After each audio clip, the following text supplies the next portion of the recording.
असो, काँग्रेस पक्षाचा जय असो. अरे या मोदी सरकार सर काय सांगाल, आज अतिशय आपण शांतपणे आंदोलन सुरू केलेलं आहे, त्याचं कारण काय आहे आणि आपल्या मागण्या काय आहेत? महाराष्ट्राचे काँग्रेसचे प्रदेशाध्यक्ष माननीय समका साहेब यांच्या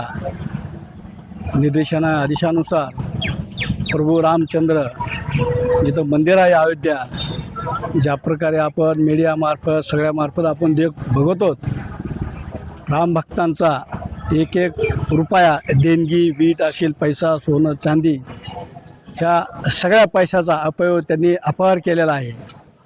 ट्रस्टी जे आहेत चंपत राय आणि दुसरे ट्रस्टी जे आहेत अनिल मिश्रा, या सर्व ट्रस्टी आणि याच्या मागं भारतीय जनता पार्टी आणि राष्ट्रीय स्वयंसेवक संघ आहे, यांनी खरी रामाची लूटमार केलीच आहे, पण राम भक्तांचा विश्वासघात केलेला आहे.